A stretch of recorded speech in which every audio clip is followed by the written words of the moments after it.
Oke, di video kali ini saya ingin memberikan preview match untuk 3 pertandingan di hari Minggu besok. Ada Madura United dengan Barito Putra, ada Persita dengan Persikabo, lalu ada Persib Bandung dengan Persik Kediri. Kita mulai dulu dari Madura United dengan Barito Putra. Di pertandingan besok tentu saja yang kita tunggu-tunggu adalah penampilan dari Dalberto ya. Ini pemain baru dari Madura United. Sedangkan untuk Barito Putra terakhir bermain imbang lawan Borneo, saya sudah berikan reviewnya. Kalau sebetulnya saya bilang Coach RD ini masih belum menemukan racikan pemain yang inti ini siapa. Karena di pertandingan kemarin seperti Bagus Kavi ya bermain di sektor sayap, ini kurang terlihat berjalan. Inilah yang saya bilang kalau PR menurut saya dari Barito yaitu di pelatihnya Coach RD. Dari skema permainan, Barito Putra juga seringkali masih inkonsisten. Permainannya cenderung lebih saya bilang sedikit monoton. Sebetulnya kalau dibilang identitas permainan Barito Putra ini apa, sampai saat ini pun saya belum tahu. Sebetulnya Coach RD ini menerapkan filosofi permainan untuk Barito seperti apa. Karena sebetulnya kalau dibilang dari skuad pemainnya Barito, ini pemain Barito bagus-bagus. Bahkan di musim lalu dengan musim ini, masih banyak pemain yang dipertahankan. Artinya dalam hal urusan chemistry harusnya ini Barito Putra jauh lebih baik persiapannya dari Madura United. Karena Madura United di musim ini juga banyak kehilangan pemain penting ya. Terakhir ada Brandao, lalu ada Lulinha ya yang cabut. Ya kalau dibilang dari masalah pemain, memang Madura United dibilang chemistry-nya ini seperti mau terbentuk lagi. Ya, apalagi Dalberto misalkan besok dimainkan, saya ingin lihat chemistry-nya bagaimana bermain dengan Rivera atau dengan Malik Rizaldi atau mungkin ada Abioso ya yang baru didatangkan dari Persik Kediri. Ini saya ingin lihat, tapi identitas permainan dari Madura United ini jelas dari Sousa, yaitu bola possession. Ya, jadi di pertandingan besok untuk Madura United kalau berbicara dari filosofi permainan saya bilang ya harusnya besok bermain di kandang bisa menunjukkan permainan yang bola possession lagi ya, atau mungkin ada sedikit perubahan dari Sousa ya ini saya juga ingin lihat. Tapi kalau dibilang dari filosofi permainan Madura United ini jelas yaitu bola possession. Sedangkan untuk Barito Putra walaupun sekarang masih berada di peringkat ke-8 ya, artinya masih memiliki harapan lah untuk bisa masuk di 4 besar. Yang paling terpenting untuk Coach RD adalah menentukan ya identitas permainan Barito ini sebetulnya mau kemana. Karena berapa kali saya nonton Barito, permainannya cenderung lebih monoton. Memang hasilnya ada yang cukup bagus ya, di mana Barito Putra sempat gak terkalahkan, tapi lebih banyak hasil imbangnya. Ini bukti kalau memang ya permainan Barito ini sebetulnya belum ada filosofi. Tapi dengan diisi oleh pemain-pemain yang menurut saya cukup bagus, inilah yang membuat Barito Putra seringkali ya tampil cukup bagus, tapi nanti di pertandingan berikutnya gak konsisten lagi. Ya, jadi kesimpulan saya di Coach RD harus ada evaluasi dari filosofi permainannya dulu. Ini sayang Barito Putra kalau saya bilang dari komposisi skuadnya ini cukup bagus sebetulnya. Ya, jadi yang saya ingin lihat ya kembali lagi ke Coach RD untuk starting line up-nya, lalu pergantian pemain di babak kedua. Karena berapa kali saya masih lihat pergantian pemain dari Coach RD ini seperti telat gitu.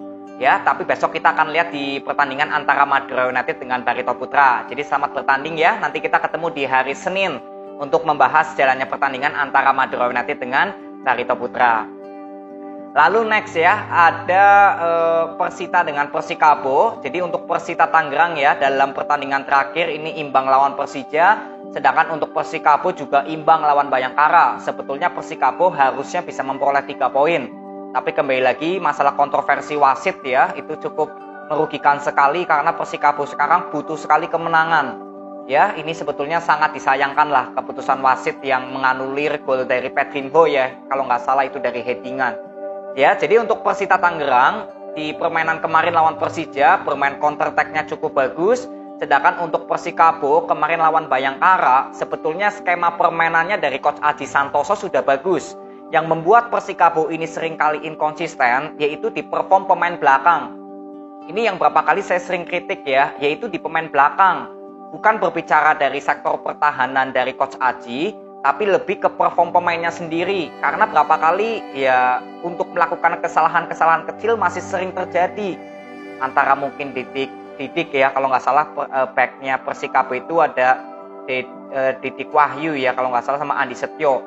Ya, ini saya berapa kali masih melihat sering ada kesalahan. Lalu ada Lasnari juga sama.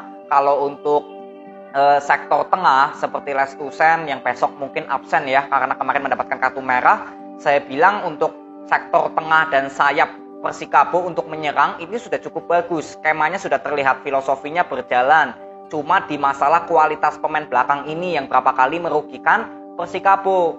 Ya, kemarin Persikabo sudah bisa unggul dulu 1-0 ya. Lalu sempat tercomeback menjadi 1-2 dan akhirnya Frankie Misa bisa membuat penyamaran kedudukan menjadi 2-2. Ya, jadi sektor belakang dari Persikabo yang saya ingin lihat di pertandingan besok. Sedangkan untuk Persita Tangerang yang saya ingin lihat adalah ya apakah bisa tetap konsisten bermain seperti lawan Persija, karena kemarin berapa kali Persita Tangerang sempat melakukan pertahanan ya yang cukup solid ketika Persija melakukan bola possession, tapi ketika melakukan serangan cepat atau serangan balik ini Persita sangat mengerikan.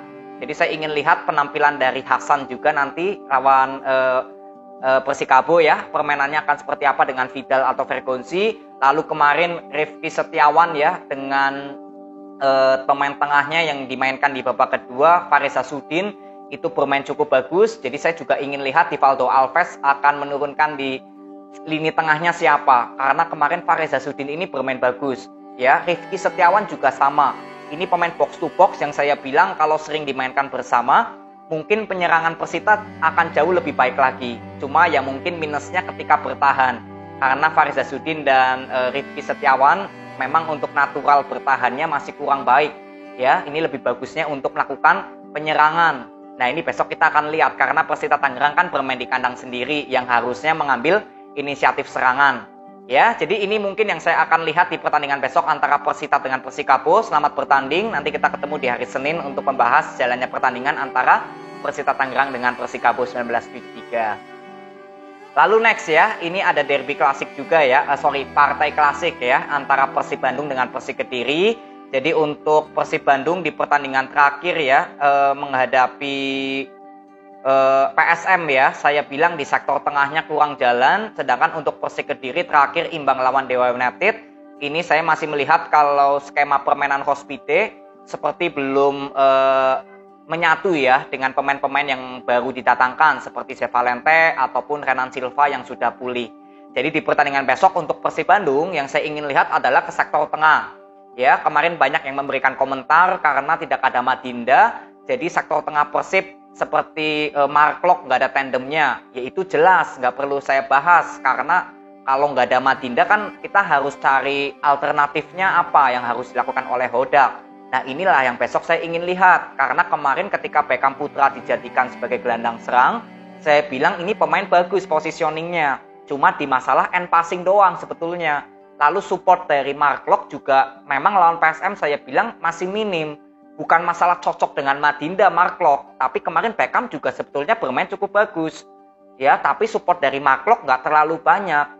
Nah inilah yang saya ingin lihat evaluasi dari Hodak akan seperti apa besok untuk mengisi sektor tengah. Apakah Beltrame akan langsung ditaruh sebagai gelandang serang?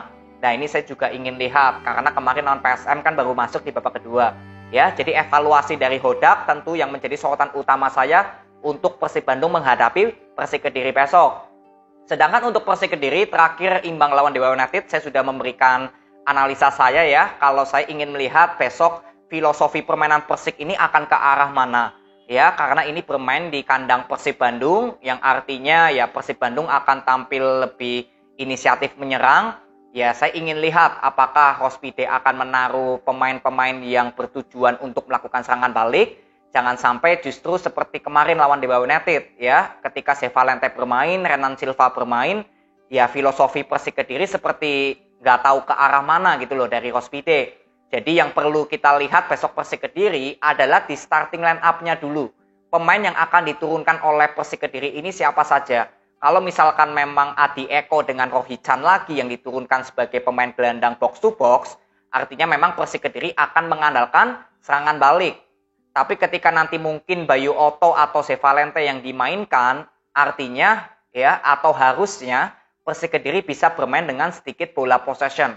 Jadi tergantung dari starting line up-nya Rospide besok menghadapi Persib Bandung di sektor tengahnya siapa. Kalau sektor sayap, sektor depan, atau wingback belakang, kiri kanan, yaitu nggak ada masalah ya. Tinggal di sektor tengah. Ini yang menentukan filosofi permainan Persik di bawah Rospide di pertandingan Persib besok mau ke arah mana. Ini dari starting line up-nya dulu di sektor tengah. Ya, jadi nanti kita ketemu di hari Senin untuk membahas jalannya pertandingan antara Persib Bandung dengan Persik Kediri. Tadi saya lihat videonya pemain Persik Kediri, Zé Valente ya, sudah disambut oleh bobotoh kecil di kota Bandung. Ya, ini semoga bentuk dari persaudaraan yang harus kita jaga.